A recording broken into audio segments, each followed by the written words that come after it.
Rabotai, je voudrais revenir sur la mitzvah de Seuda de Rosh Chodesh. Je vous ai dit un chapitre entier, enfin qui fait 1, 2, 3, 4 mots. C'est un chapitre 419 du Shulchan Aruch qui nous parle de... d'ailleurs, il n'y a pas un titre, Bo Saïf Echad. Il y a un seul alinéa, c'est Mitzvah Le'arbot B'Seudat Rosh Chodesh. Ça peut être un titre. C'est une mitzvah de multiplier les Seudot à Rosh Chodesh. Sur ce fait, je vous donne un point intéressant.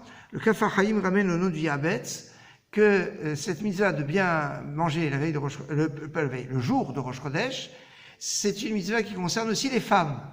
Alors c'est assez étonnant, parce que d'une façon générale, mitzvah tassé shazman grama, les compléments positifs reliés au temps, les femmes en sont dispensées.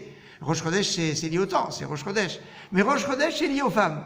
Et comme Rosh Chodesh est lié d'une façon particulière aux femmes, donc c'est pour ça que le Kaf HaChaim va dire que les femmes ont l'obligation de Seuda, au même titre que les hommes, de l'arbot de multiplier les Seudot. Il y a un autre point qui est remarquable, c'est quand on a 2 jours, le Pnei Moshe, ce commentaire sur le Yerushalmi, dit que l'obligation de Seuda, c'est sur les 2 jours. Je vous avais dit qu'on pourrait être tenté a priori, c'est plus sur le 2e jour, qui est plus le vrai Rosh Chodesh. Quand on dit Rosh Chodesh, ça veut dire la tête de l'année. Quand il y a 2 jours, le premier, il s'appelle Rosh Chodesh, certes, mais c'est le 30 du mois qui s'écoule. Donc c'est pas vraiment une tête d'année. Le véritable tête d'année, c'est le 2e jour quand il y a 2 jours. Le jour quand il y a un seul jour, mais c'est le 2e jour quand il y a 2 jours. Mais là, d'après ce qui ressort du Pnei Moshe en commentaire sur le Yerushalmi, sur la Masechet Ta'anit, eh bien, le principe de la Seuda à Rosh Chodesh concerne les 2 jours. Et quelque part, ça donne un cachet important, même au premier jour. Il ne faut pas se dire, tiens, le premier jour de Rosh Chodesh, c'est pas important. Non, il a importance. Et alors, quand le premier jour de Rosh Chodesh tombe vendredi, comme c'est le cas cette année, ou Rosh Chodesh tombe vendredi, Bichlal, alors la Seuda qu'on va faire pour Rosh Chodesh, c'est bien de la faire avant Chatzot.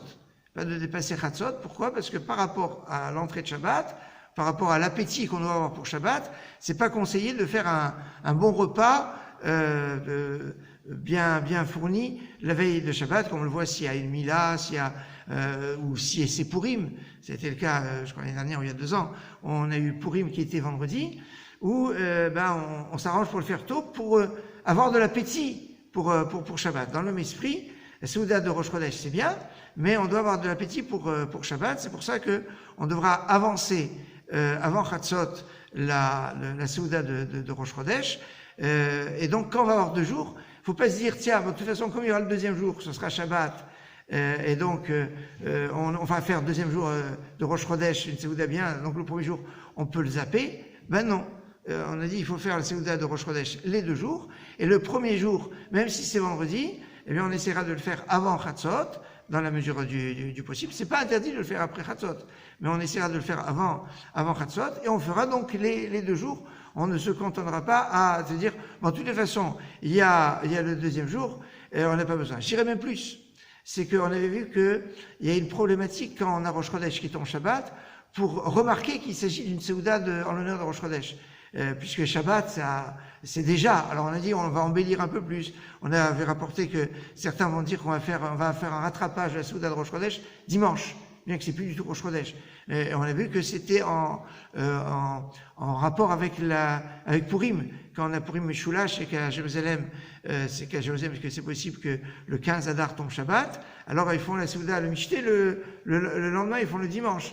Et on voit ici quelque chose d'intéressant sur ce point. Je finis sur une dernière chose, c'est que l'essentiel de la Seuda de Rosh Chodesh se fait le jour et pas la nuit.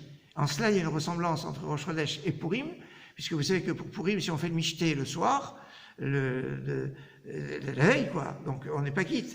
Alors, si on fait le soir, après le 14, Alors, c'est sûr qu'on n'est pas quitte, puisque Purim est terminé, on sera sur Shushan Purim. C'est bon avec Jérusalem, mais c'est pas l'obligation, il faut faire la Séouda dans la journée de Purim. Mais au-delà de ça, je vais dire, tiens, si je fais la Séouda après la Megillah, le soir de Purim, non, parce que ça se fait le jour. Et bien, dans le même esprit, Rosh Chodesh va avoir cette caractéristique de faire la Séouda de Rosh Chodesh le jour de Rosh Chodesh, et pas sur la veille au soir, même si la veille au soir, on est déjà, enfin il y a les verbes dans Birkat Hamazon, on est déjà dans Rosh Chodesh. Excellente soirée.